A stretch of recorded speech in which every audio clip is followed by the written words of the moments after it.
मधु शहर में रहने वाली पढ़ी लिखी मॉडर्न लड़की है। वो और पवन साथ कॉलेज में पढ़ते थे। धीरे धीरे उन दोनों में प्यार हो गया। पर पवन गांव में रहने वाला एक साधारण सा लड़का है। मधु के पिता हमेशा उसे ये बात कहकर ताना देते हैं, तुम वहां गांव में कैसे एडजस्ट करोगी? शादी करके तुम गांव तो चली जाओगी, पर अपनी सारी मॉडर्न सोच और चीजें यहाँ शहर में ही रख कर जाना। ये सुनकर मधु को बहुत गुस्सा आता है। तो क्या हुआ अगर वो लोग गांव के हैं? मैं वहां जाकर उस घर को बिल्कुल शहर की तरह बना दूंगी। शाम होते ही मधु पवन को वीडियो कॉल करती है। अच्छा हुआ तुमने वीडियो कॉल कर लिया। हाँ, मैं तुम्हें आज अपनी माँ से मिलाता हूँ। अरे बिट्टू, क्या कर रहा है? ये कहाँ है? दूर करना इस टुनटुने को। जाने कौन दिख रहा है इसमें तो? अरे माँ, आपकी बहू का वीडियो कॉल है। आप इसमें अपनी बहू से आमने सामने बात कर सकती हैं। नमस्ते माँ जी, कैसी हैं आप? अरे जका, ये बहू ने अपने कानों में क्या लगाया है? जो कैसे झुमके हैं? झुमके नहीं माँ जी, इन्हें ईयरफोन्स कहते हैं। इससे सामने वाले की आवाज और अच्छे से आती है। मैं आपको भी ला कर दूंगी। अरे नहीं नहीं, हमें नहीं ना चाहिए। हमारे कान बिल्कुल ठीक है। हाँ। माँ जी की ये बातें सुनकर मधु को अपने पिता की बातें याद आ जाती है और वो उसी वक्त ये ठान लेती है कि वो अपने ससुराल को एकदम मॉडर्न ससुराल बनाकर रहेगी। कुछ दिन बीत जाते हैं। पवन और मधु की शादी हो चुकी है।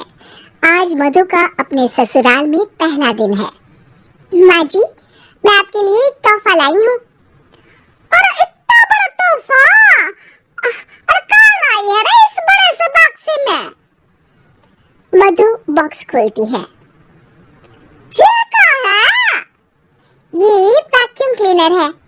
मैंने आपको झाड़ू लगाते हुए देखा तो सोचा अब आपका काम आसान हो जाएगा। और वाह बहुआ, तूने मुझे झाड़ू लगाते हुए देखा तो तू मेरा हाथ से झाड़ू लेकर खुद भी तो लगा सकती थी ना। पर नहीं, तूने तुझे मशीन लाकर मेरे हाथ में दे दी कि ये काम हमेशा मैं ही करूं। ये आजकल की शहरी छोरियां बिल्कुल नहीं बदलेगी। मधु को मन ही मन गुस्सा आता है, पर फिर भी अपना गुस्सा भूलकर मधु माँ जी को वैक्यूम क्लीनर इस्तेमाल करना सिखाती है। अगले दिन मधु सुबह उठती है तो ये आंगन में से कैसी आवाजें आ रही हैं? मधु दौड़ती दौड़ती आंगन में जाती है और देखते ही चौंक जाती है। अरे माँ जी, ये आप क्या कर रही हैं? और वो कहाँ है ना? सुबह मैं जब कुआं से पानी निकाल रही थी तो मेरे कान की बाली उसमें गिर गई थी। तो ये तेरा वैक्यूम ना सारी चीजें अपनी तरफ खींच लेता है ना, तो मेरी बाली भी तो निकाल ही देगा। उसी की कोशिश कर रही हूँ, पर न जाने क्यों अब ये चालू ही नहीं हो रही तेरी मशीन। अब वो चालू होगी भी नहीं। पर अब कुएं में से पानी निकाल क्यों रही थी? अरे कमाल करती हो ना बहू। पीने के लिए पानी क्या तेरे मायके से लाऊं मैं? अरे कुएं से ही तो निकालना पड़ता है। हाँ, पीने के लिए पानी और वो भी कुएं से? मधु दिमाग लगाती है और थोड़ी ही देर में घर में वाटर प्यूरिफायर लगवा देती है।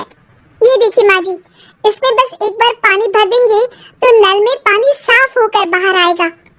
अरे वाह रे बहू, ये तो बहुत ही बढ़िया चीज है। रात हो जाती है।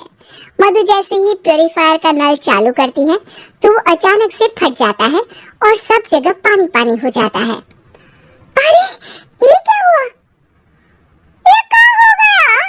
मैंने तो बस इसमें उबला हुआ पानी डाला था। ये इतनी जल्दी खराब हो गया। अरे ये सारी सारी चीजें सब ऐसी ही होती है कबूरी।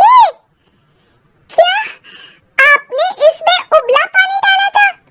हाँ तो फिर पानी तो तभी साफ होगा ना जब उसे उबालेंगे। ये मशीन का कोई जिन है जो हमने जो बोला वो कर देगी है? मधु को बहुत गुस्सा आता है।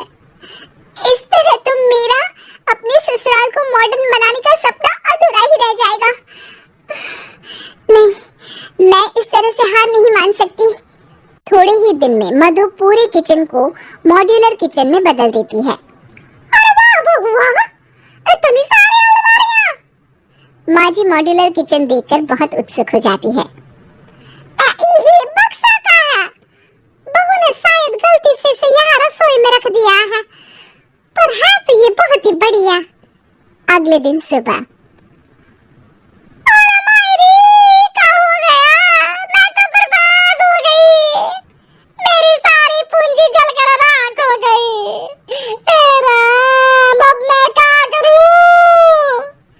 माँ जी की रोने की आवाज सुनकर मधु दौड़ी दौड़ी किचन में आती है और इतना धुआं देखकर घबरा जाती है।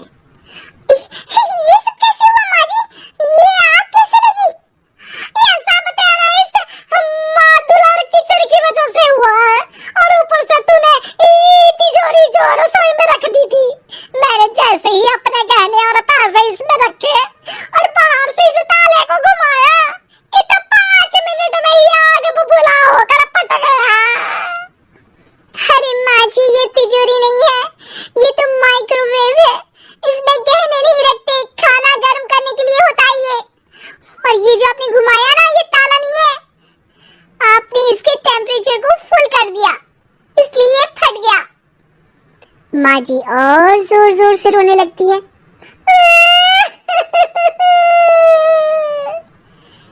मधु सर पीट लेती है और कसम खाती है कि अब ससुराल को मॉडर्न बनाने की कोई कोशिश नहीं करेगी।